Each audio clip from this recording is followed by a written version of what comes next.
Welcome to Past the Wire TV, your #1 source for horse racing news and interviews, handicapping analysis, betting insights, and more.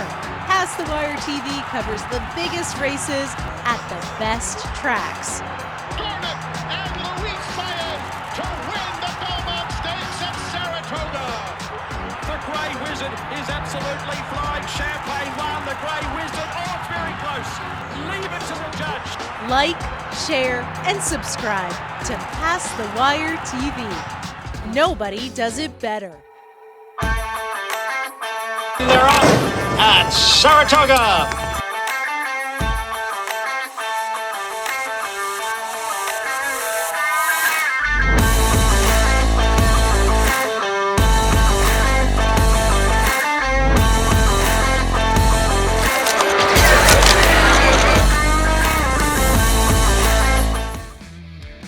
Tracking trips from Past the Wire and the Pick Six King, Jon Stettin. As your handicapping partner, Jon is your second set of eyes on the past performances, replays, numbers, trips, and more, helping you find the angles and plays others miss. Each week you get expert analysis, smarter ways to press your opinions, and the keys to cashing bigger tickets. Tracking trips from Past the Wire. Give yourself an edge and partner with a pro. Get a second set of trained, experienced eyes. Join today. Membership has its benefits.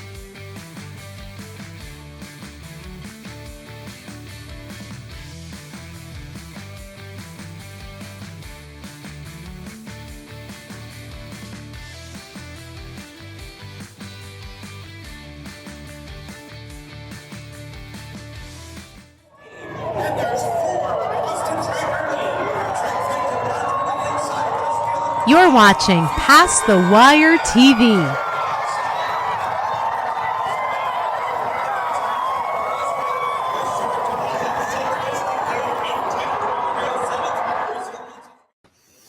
Hello, everybody. Hello, Victor Bahna. Am I saying your last name correctly? You are. Okay, I got lucky.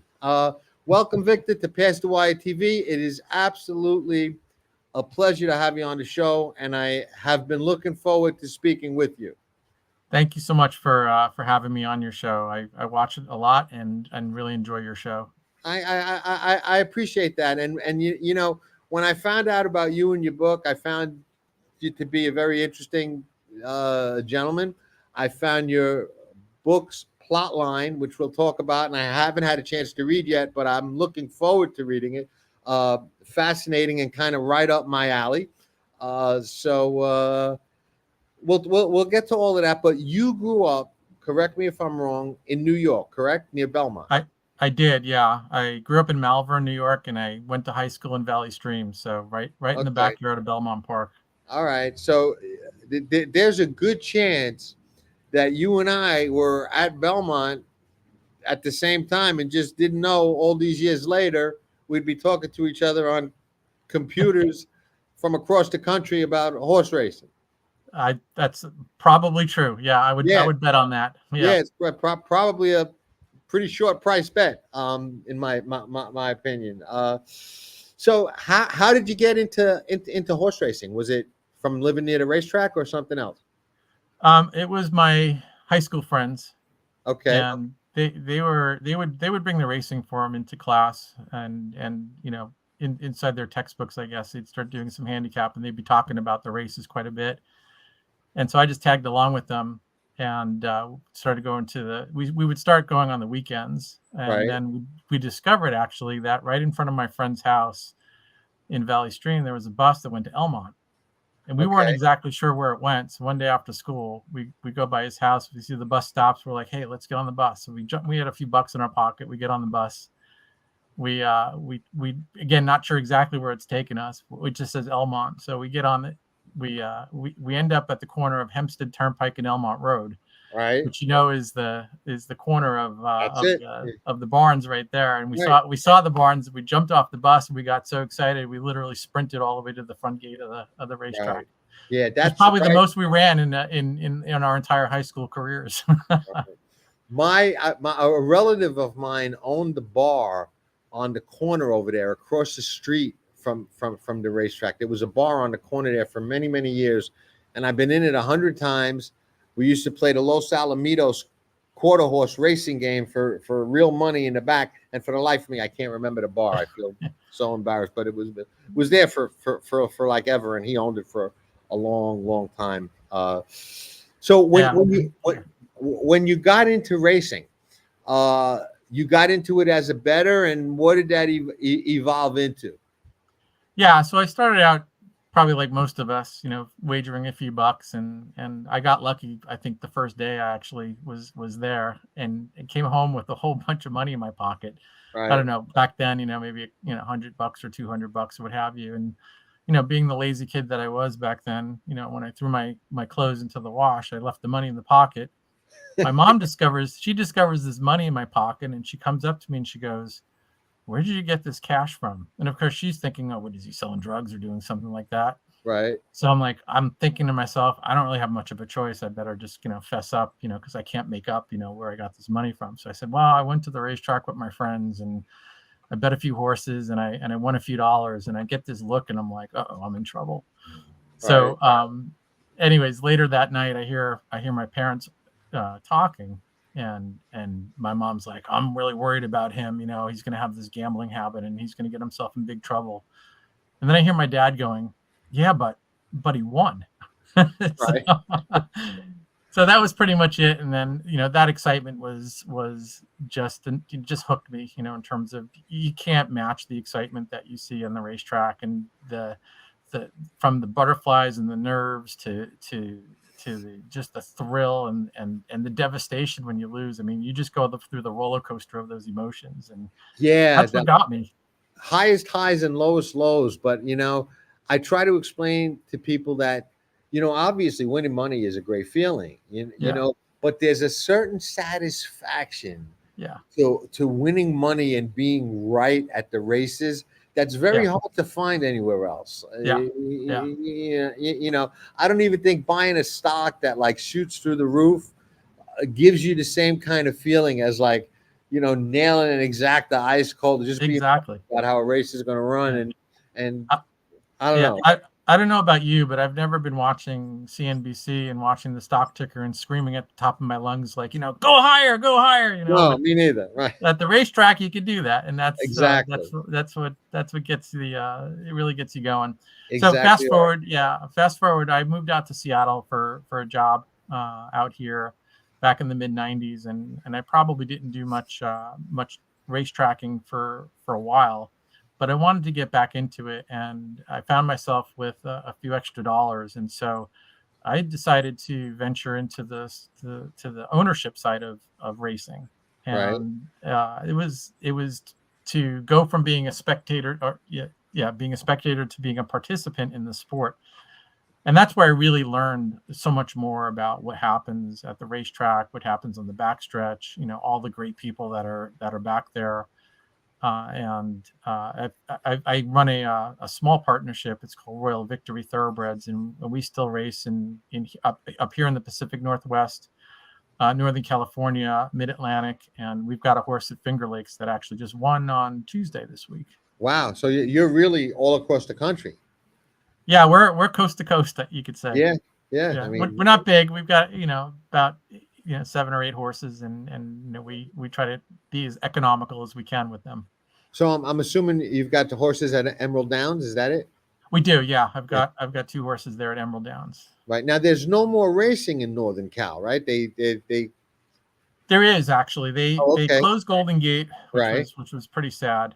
We had some good memories of Golden Gate, but they are relocating the North Cal circuit to Pleasanton for most of the year. And then they'll still do the fairs. Like they're in Sacramento, they'll move to Santa Rosa, and then they'll come back to Pleasanton. But Pleasanton will take most of the dates. Gotcha. Or a lot of the dates that Golden Gate was having before. All right. So at least, and we need that, because some of the time you just can't compete down in Santa Anita, with modest horses sometimes. Right. And that particular part of the country is so isolated. It's not like being in New York or Maryland or someplace like that where you can kind of ship around Pennsylvania and run. You're extremely limited as to We are. where you can run. So Yeah, losing between Gates got to hurt. Seattle to San Francisco is a 13-hour car drive, and it's a bit longer in the van. And then Right. San Francisco down to Los Angeles or San Diego is another 6 to 8 hours. So yeah, it's not like Mid-Atlantic where you've got how many tracks within 2 hours of each other. So, Right. Yeah, no, like some people now are at Fairhill and they can get anywhere from Fairhill. And you know what's interesting? Finger Lakes is like a little known racetrack. Okay, a lot of New York breds. It's in a part of New York that a lot of people don't even consider New York and realize it's New York. But it's actually a very, very nice region and area to Finger Lakes. It's a little bit isolated and gets a little cold in the winter. But other than that, it's for people that have never been there, it's not a bad place to go visit and check out. And that racetrack has been around a long time. And despite the economic challenges that they face, they hang tough, the Finger Lakes people. They really do. I like them. They do a great job there too, and it's competitive. Yeah, they've got the one dirt track, but the people there are great also. So yeah, I concur. It's a little known secret up there, and for us that if you got a New York bred and they're not quite going to be competitive at NYRA, then Finger Lakes is an awesome option for us. Absolutely. So I'm assuming the horse you have there is a New York bred. She is a New York bred. Yeah, she's actually homebred. Wow. New York okay. bred. So you breed. So the part getting involved in ownership led you to get involved in breeding as well. Yeah, the first mare that I retired became a broodmare, and she actually produced a winner. And then from there, it's like, okay, I guess I'm a breeder now. So let's go down that path. So yeah, I end up now involved in breeding and racing and retiring. We're going from birth to retirement with our horses. Interesting. Let me ask you this: how would you compare or contrast the excitement and satisfaction we discussed about being correct in a race and really, hitting it right, to actually, breeding a winner on your own, breeding a horse that actually makes it to the races and wins? Yeah, I would say you're with that horse from the time they're born, and you get to watch that horse grow up. You get to see that horse, when they're a baby, when they're a yearling. You see that whole development process, and you're talking to the farm owners, you're talking to the trainers, you're talking to the vets, and it's a whole couple of years, as you know, before they even start training on the racetrack. And then you've always got your fits and starts. They might buck shins, they might have an issue here or there, and so when they finally get to the racetrack and they finally get that first start, everything is amplified, it seems, even compared to the normal race day. Right. And you just don't know what you have until they really race. And sometimes they surprise you in a good way, and sometimes they surprise you in a bad way. And so watching them run and watching them win, though, it's unbeatable, actually. And the euphoria you have in that moment when that moment when you're going to win. Yeah.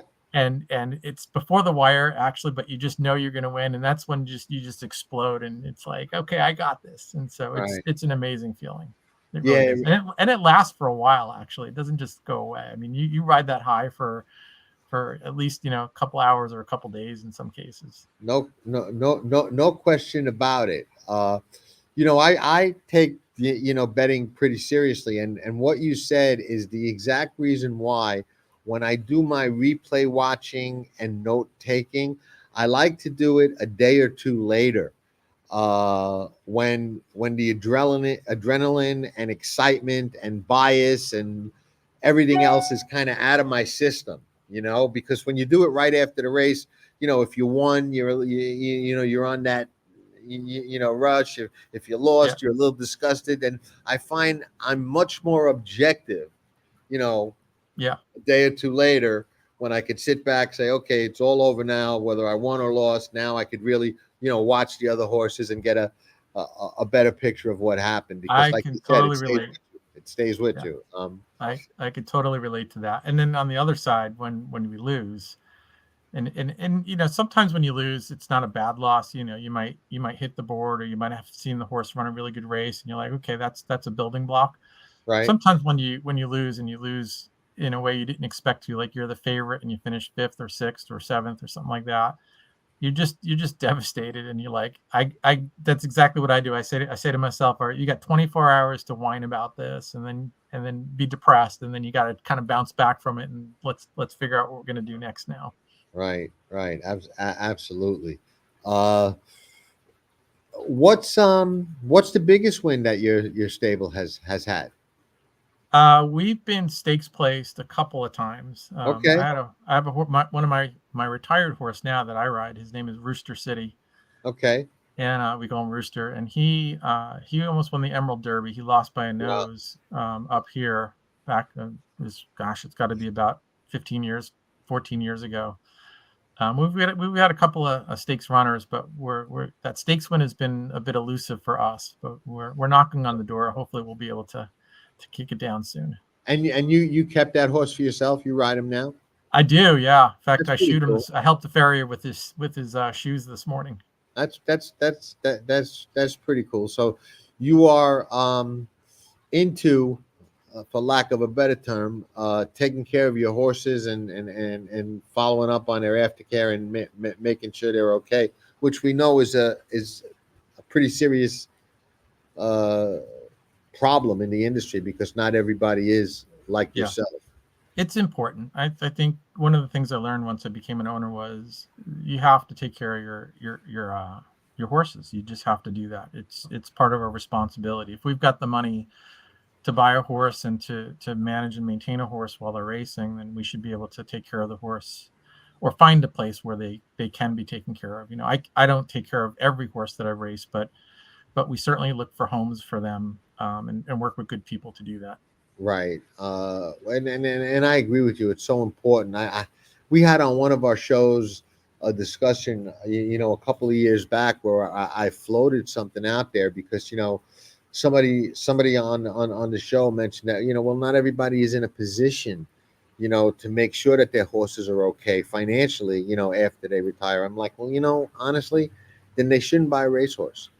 It's a commitment, and the idea that I floated was, maybe we should have a minimal financial disclosure requirement to get an owner's license, to make sure that the people have the means.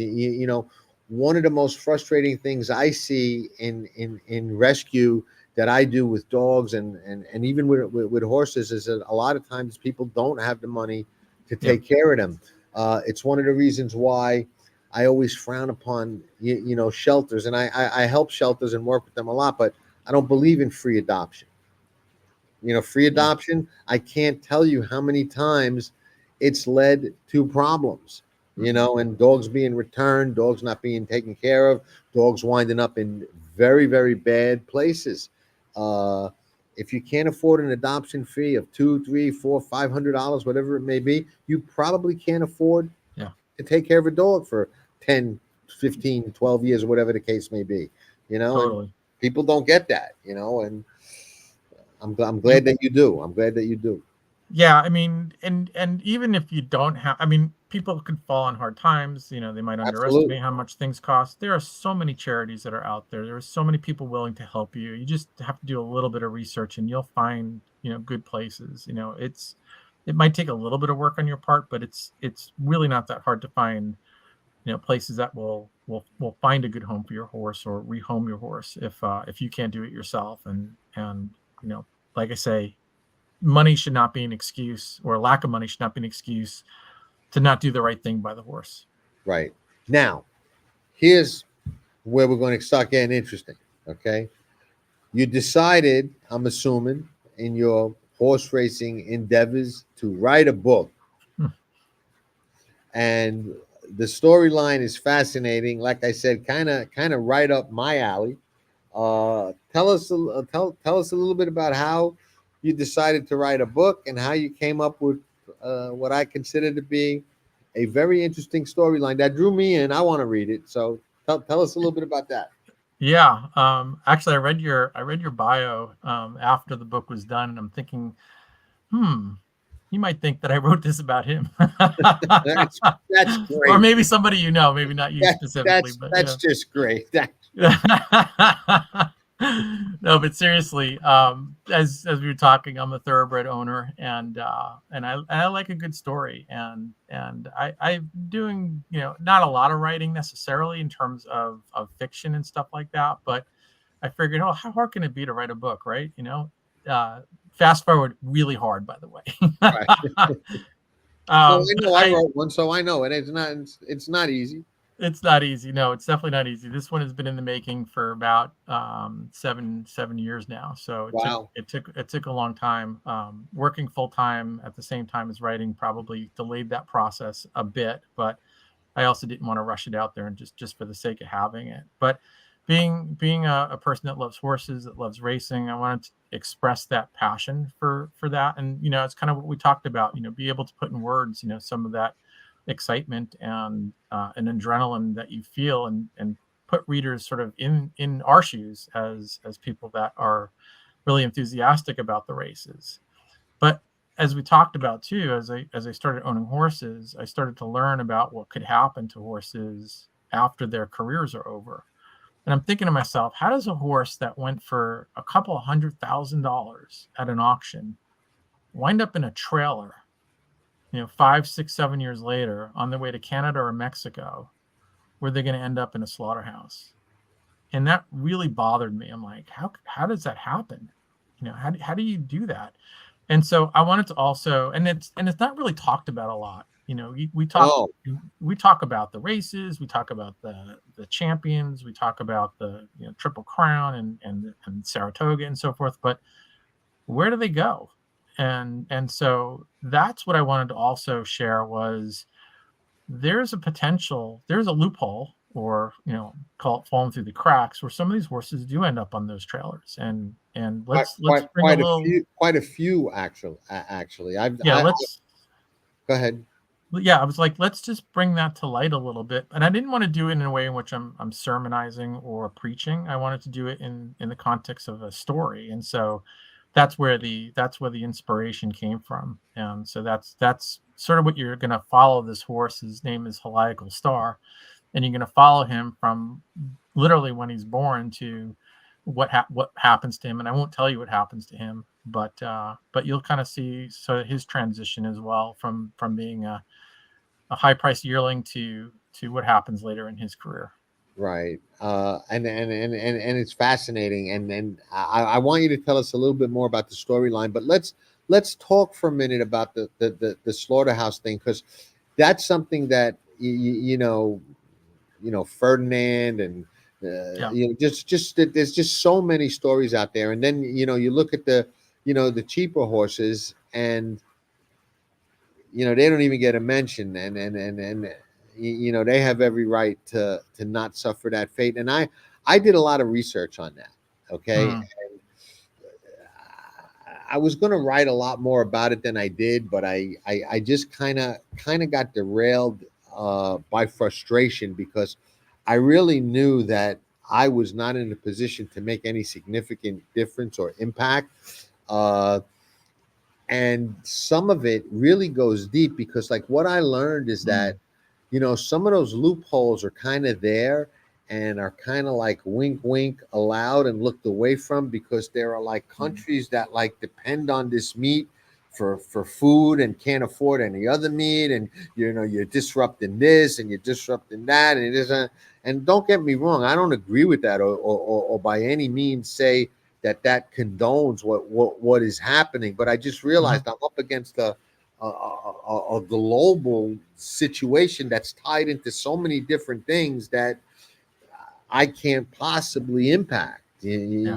on that level. All I can do is be the guy that saves that one starfish on the beach. You know what I mean? And you know that story where they say, Yeah. oh, Yeah. you know, doesn't mean anything. There's a million on it, but it means everything to that one that I saved. And That's right.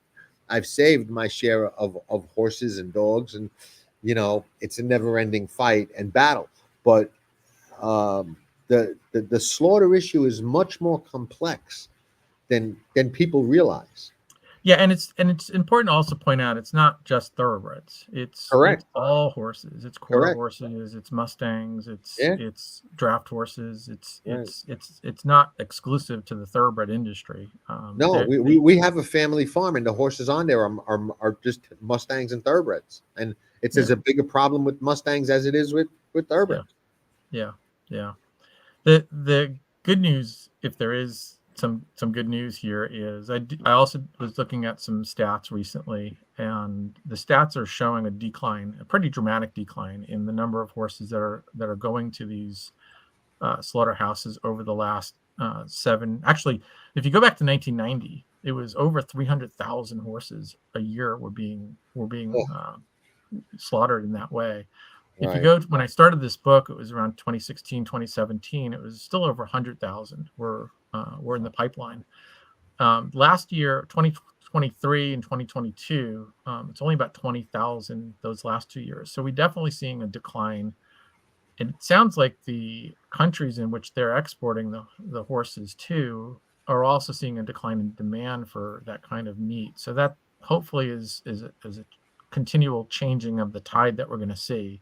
Because these are otherwise they're reasonably healthy horses. Right. They don't need to be euthanized. I agree. I agree. How did you come up with the name of the horse? That's the name of the book. That's actually in the book a little bit. Okay. But truth be told, listen, I apologize. We know I didn't read it, so if I ask spoiler question, just say no. That's fine. Spoiler alert. We're not going there. It comes up pretty early in the book. But truth be told, is I had a horse once. Her name was Helical Rising, and I thought the name was catchy, in the sense that it's not a word that you see very often, and so as you're trying to catch eyeballs, I thought this was something that might attract some eyeballs and be like, hey, what is that? Let me take a look and then read the book. So what does helical mean? It goes back to ancient Egypt, and it has something to do with the moon rising, or the star Sirius rising before sunrise at a certain time of year, and it's way back in their history. So that's where I originally kind of came up with the name. Now there's another human aspect of your book, of the storyline that involves a little. I don't want to make it a geographical thing, but kind of a little New Yorkish type of element. I think we're getting a little into your growing up there out on the island. Probably not as bad as where I grew up in Brooklyn, but no, not all that far away. So tell us a little bit about what you're willing to share. Sure. About the storyline of what happens in this, what sounds fascinating. And then before you do, let me ask you this: if I could get the book in front of and I have channels with which to do this, in front of Sly Stallone or Quentin Tarantino or somebody like that, and they want to make a movie and write a screenplay of your book, I want in. All right, you got it. Okay. I've been told. I got it on record, so this is our contract. All right. We'll sign you up as the agent, and then we'll go from there. So I could get him to take a look at it. That would be awesome. Yeah, I could reach out for that, because I thought when I saw it, when I read the storyline, and I haven't read it yet, but when I read the story, I'm like, this is a movie. This is a racing movie. And let me tell you, they were great racing. Everybody says, oh, favorite racing movie. Everybody says, oh, Let It Ride. Let It Ride. There are so many better horse racing movies than Let It Ride. Okay. And I'm going to throw one out there at you, which you may have never heard of or may have never seen. It's one of my favorite movies of all time, and it's called The Killing. And it was Stanley Kubrick's first film. It's from the 50s. It's a little hammy and a little corny because it was that, what do you call that, noir era? Yeah, film noir, yeah. Right, yeah. Sterling Hayden starred in it, and it's about a group of guys who get friendly with a mutual clerk, and they robbed a racetrack. Okay, they get a crooked. I think I have seen this movie. Right, great movie. I did see this movie. Yeah, it is a Okay, great movie. it's like an ultimate all-time classic, and 90% of the people that say, "Oh, Let It Ride" is the best, if they ever sat down and watched it, they'd be like, "Holy shit! How did I never know about this movie?" Yeah. You know. And I've seen people put out on social media. Steve Bick once did it. You know, the guy with the radio show. Oh, best racing movies. They got lists of 10, 20. Never comes up. Never comes up. Now it's not for everybody. It's a little tough. You know. They do shoot a horse to create a diversion during the race when he's got the lead, but the Mm. way they do it, he's telling the story. He goes, Red Lightning is the name of the horse. He goes, he'll be on the lead into the first turn because that's just the way he runs, and he's always on the lead. So you'll be in that parking lot, you'll shoot him, he'll go down, everybody will be running. The favorite went down, blah, blah, blah. And that's when they do it. Yeah. So Yeah. that's a sad part, but hey, it's a movie. At the end, no horses were actually hurt and harmed in the filming of this thing. But anyway, Yeah. Yeah. your plot line immediately made me think of that. This guy wrote a movie. He doesn't know. He thinks he wrote a book. He wrote a movie. So Well, go ahead. after you finish reading it, you might double down on that comment. I've had a couple people that have read through the book, and if they come back to me and they said this would translate great to film. So I'm like, Yeah, no, okay. I Yeah. just reading the storyline. That was the first thing that jumped out to me. Like, this guy didn't write a book. He wrote a movie. He just doesn't know it, but you do know it. But yeah, So, they're interested in tell everybody what I know. exactly. If they're interested in movie or miniseries, by all means, let's go for it. I'm going to reach out to both of them. Okay. Okay. So Yeah, I'll be happy to send them a other people copy. too. So stay tuned. Yeah. You never All know. right. Sounds good. Worst So, they can say is no. We heard that before. exactly. It Yeah. never hurts to ask, Right. for sure. Yeah, I as I was thinking about this storyline of the horse, and he's the main thread that you'll carry through, from the start to the finish of the book. But you can't just write a story that says, horse gets bought, horse, sold for a lot of money, does this on the racetrack, does this after the racetrack. It's like, okay, the horse can't be the main character of the book. You have to develop characters around that, and you have to have a story around that. And so that's where the creativity started coming into the story. And so this book really evolves around a main character named Matt, and he's like us. He's a racing enthusiast, and so unlike some of the racing books that you see that are focused on the jockey or the trainer or somebody that's actually inside the barn, this is just a regular guy like us who likes to go to the races and likes to bet on the horses. Now he's been living a pretty clean life of late, but he's got a little bit of a checkered past as well. And he had some associates in the past that aren't necessarily the best citizens in New York, let's just say. Okay. So he's feeling a bit nostalgic one day when he's at the track in the morning for the breakfast, and he sees an advertisement for a tram that takes you through the backstretch of Belmont Park, and he's feeling kind of nostalgic because he did that as a kid when he went to the track with his dad. So he gets on the tram and he starts going through the backstretch, and as he does, he finds out that his favorite horse, who happens to be this horse named Helical Star, and he's his favorite horse because he's got a little bit of a magical connection with this horse, and he's won quite a bit of money on this horse, betting on him over the years. And so he's got this affinity for this horse, and he hears that he's in a stall nearby. So he jumps off the tram, sneaks off, and starts going through the backstretch looking for this horse in a stall to get an up close look. And he just kind of does it on a whim. It's like impulsive action on his part.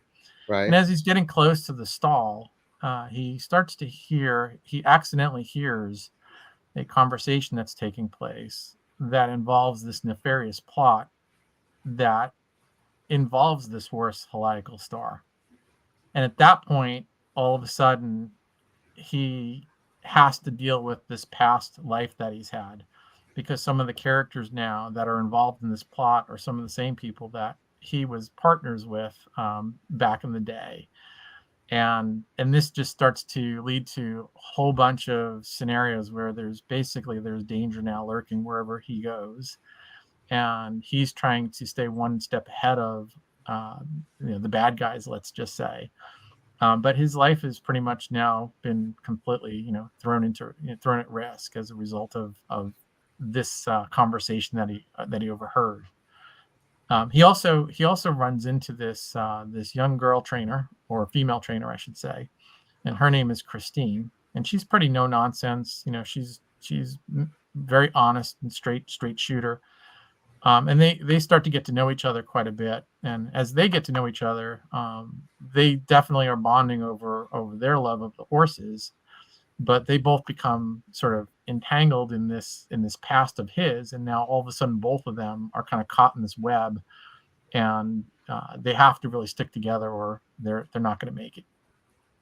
It's just interesting. I can't wait to find out what the conversation was that he heard, what the plot was that they were planning, whether they executed, whether he's able to stop it, try to stop it, gets involved. I mean, just I can't imagine what way it goes, but it sounds fascinating. And yes, I would say it would be right up my alley.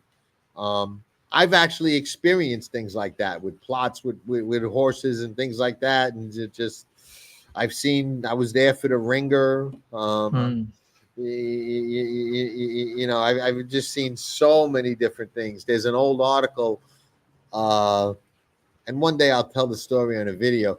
But there's an old article. I think I called it "Flying Donuts," about a bug Okay. rider, that won with a horse that he obviously wasn't supposed to win with, because he was very, very inexperienced, and I guess the trainer underestimated the horse. But you know, he told me that you know, a rider come over to him in the paddock and said, "Listen, keep that horse out of trouble. Don't do anything stupid with that horse. I'm riding him next time out. He's going to win." Horse was an Argentina import, and this is going back to the 80s. So there weren't a lot of South American imports back then at all, you know. The horse winds up going wire to wire, pays $100 and something. And the next morning he shows up at the barn with boxes of donuts, happy that he won. And they kicked him out of the barn, said, "Never come back here again." And the donuts went flying and all over his car afterwards, because he wasn't supposed to win that day. They were going to bet on a horse next time, put a rider on him, and just, you know, with whatever. But so many stories like that, and yours is. We'll touch on a lot of that. I think, you know? yeah, throughout the book, you'll see some antics, let's just say, that are happening, you know, behind the scenes and on the racetrack itself, and then how that sort of translates back into what these two main characters are trying to accomplish as well. And it's a bit of, you know, right and wrong, and there's lots of twists and turns and unexpected events are happening. So I think you'll really like it, especially with your background. We'll go deep into Belmont Park. We'll romance it a little bit in the book as well. You've got to do that. You know, it's a special place. We'll also take you up to Saratoga. We'll also romance that a little bit too. Right. And it definitely is something. If you like a good story, if you like suspense, if you like action, fast pace, this is definitely a good story for you. Yeah, no, I can't wait to read it, and I hope it does wind up on the silver screen. I'm going to get it in front of them. I'm going to get it in front of John Travolta too. Awesome. I could get to all three of those people. So a phone call away. So excellent. Yeah, I would not say no. I'll put it. I don't think I could act. I'd want a part, but maybe I don't have to act. I could just go on there. I get like a little part and just be me, like, you know. They definitely would be. You know, I'm sure we could find. I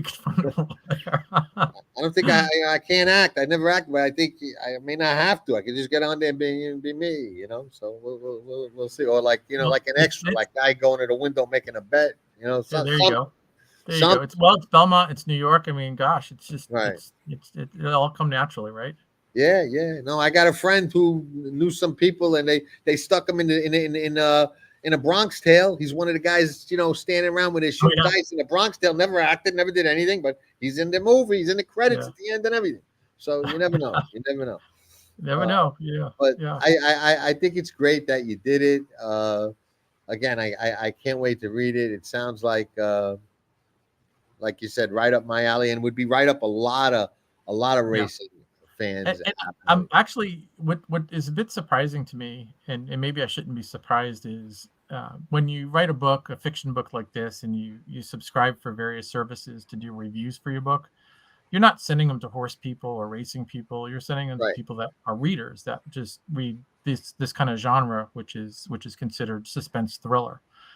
And then they'll provide, a critique or feedback on the book, and they're coming back with super positive feedback. Their comments are actually blowing me away in terms of how much they're enjoying the book itself. And I'm thinking, these aren't even racetrack people, these aren't even horse people, and they're like, right. this is a really good book. So I think it actually has appeal, kind of maybe back to your point. I think it's got not just racing appeal, but I think it's got a lot of general appeal as well. It absolutely does, and the good thing that you have going for you with this, especially if you're trying to transition it into film, is the fact that it has a little bit of that what word do I want to use? Wise guy element to it, because people love that shit. Yeah. They gravitate to it. There's a whole genre on YouTube. Okay, they actually call it mob tube. All right, Really? I and didn't even know it's about that. listen, Yeah. it's you.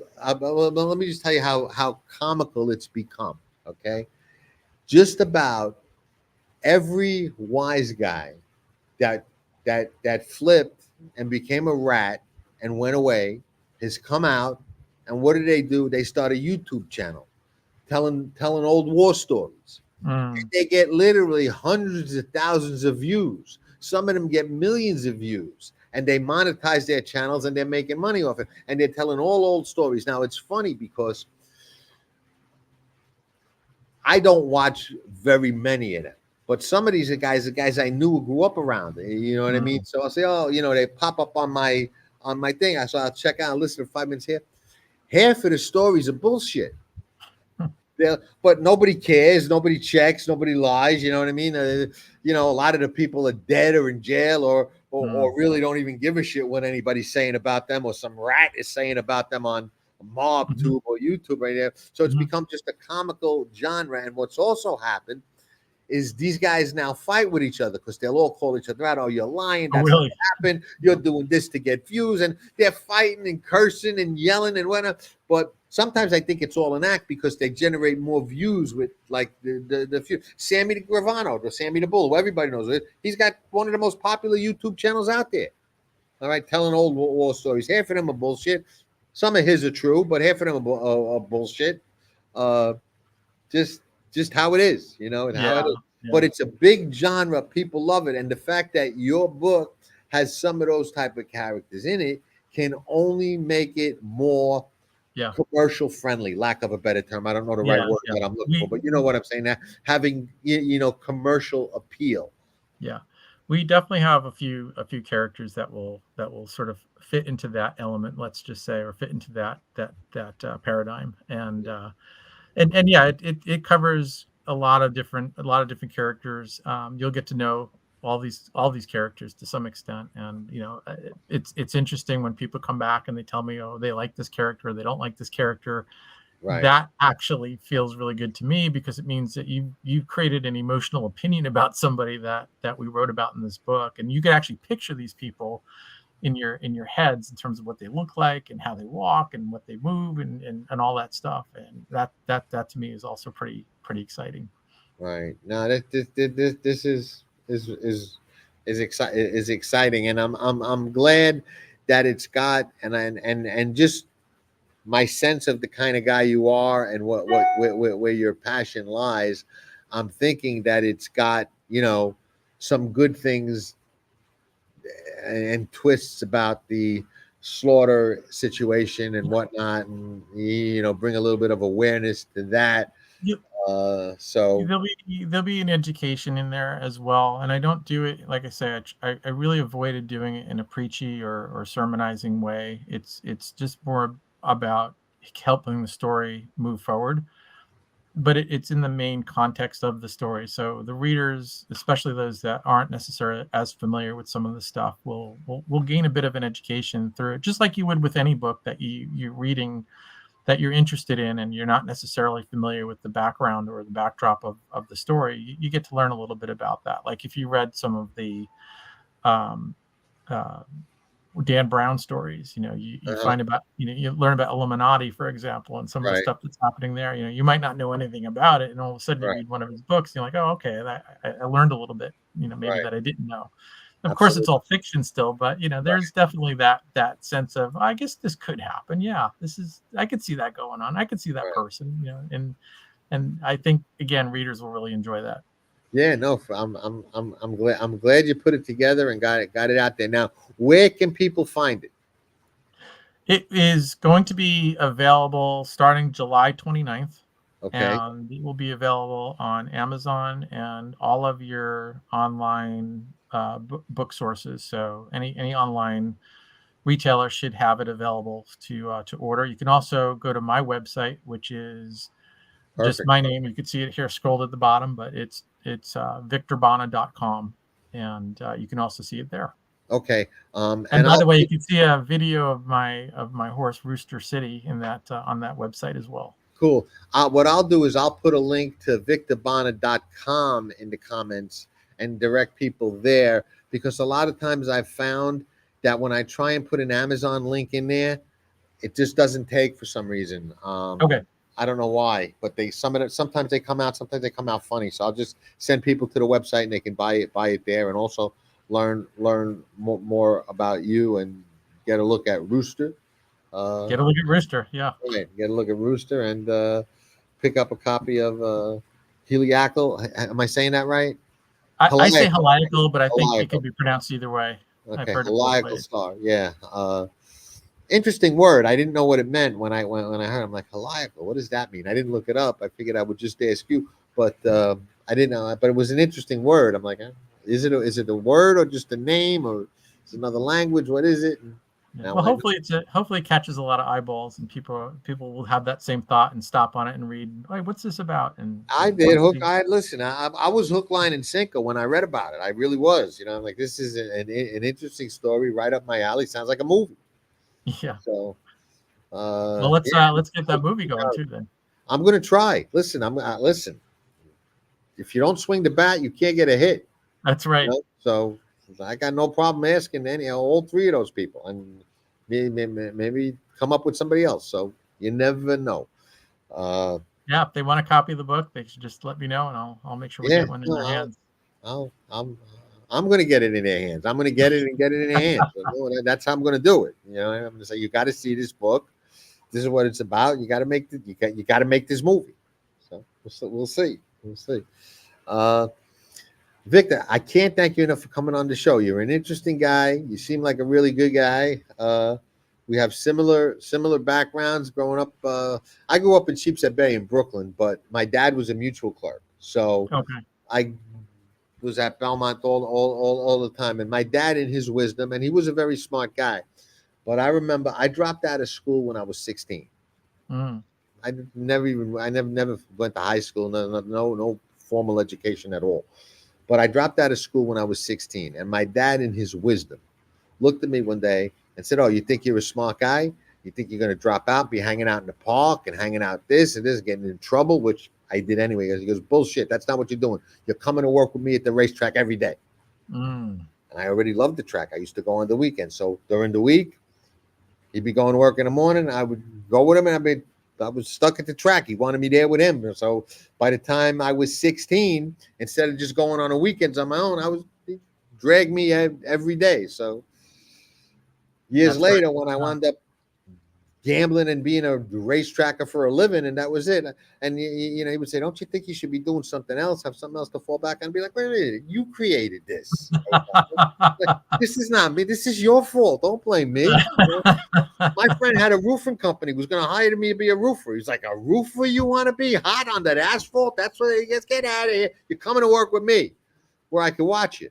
He watched me, but we had a lot of fun. So it all turned out well, right? Yeah, no complaints. But He created a monster. What could I tell you? Yeah, but it was a lot of fun, and I wouldn't have it any other way. So There you go. Perfect. Yeah. Well, thank you for inviting me here.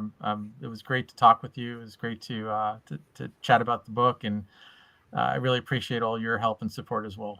no, my pleasure. And like I said, we probably crossed paths, somewhere back then, and the stars aligned now for us to actually get together. So things happen for a reason. Hopefully, some good comes of it, and we can get this in front of the right eyes. But if not, I think the book is going to be very successful. It does certainly have appeal to people outside of the horse racing industry, and I think that's so key. It really is. It's key. So, all the best, Victor. All the best. Thank you so much. Thank you so All right. much. I'll shut this down and then we'll say goodbye real quick off camera. Sound good? Sounds good. All right. Thanks everybody for watching. Victor Bahna. Helical Star is his book. VictorBahna.com is his website. It'll all be in the write-up underneath this video. So no worry about taking notes or remembering anything. They're off in the 2023 First Crop Sires Race. Maximum Mischief makes the lead with the most 2-year-old maiden special winners by any sire. On the backstretch, Mitoli and Omaha Beach close the gap with stakes performers from coast to coast. Vino Rosso finds his best and leads on the turn with 4 Grade 1 colts on dirt. But it's Mitoli with his 3rd TDN Rising Star, your champion freshman, leading an impressive Spendthrift Superfecta. With new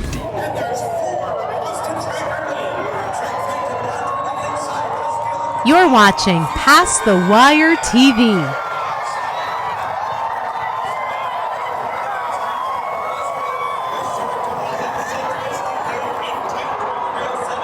DRF All Access past performances. With one best-in-class product, you now get all 3 past performance formats. Go to drf.com and use coupon code 1FREEPP for a free single card today. Mini, a top 10 first crop sire in 2023, standing at McMahon of Saratoga. 14 first crop winners, including My Shady Lady, winner of the $500,000 New York Stallion Series 5th Avenue Stakes. Grade 2 winner, Winstock, and stakes winner, Solo Shot.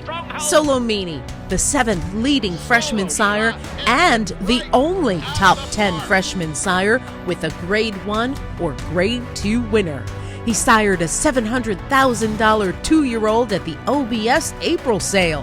His juveniles sold for nearly 6 figures on average, more than 12 times the stud fee. Solomini, a controversial DQ from being a Grade 1 winner by 2-time Horse of the Year Curlin, standing at McMahon of Saratoga Thoroughbreds.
Does it better.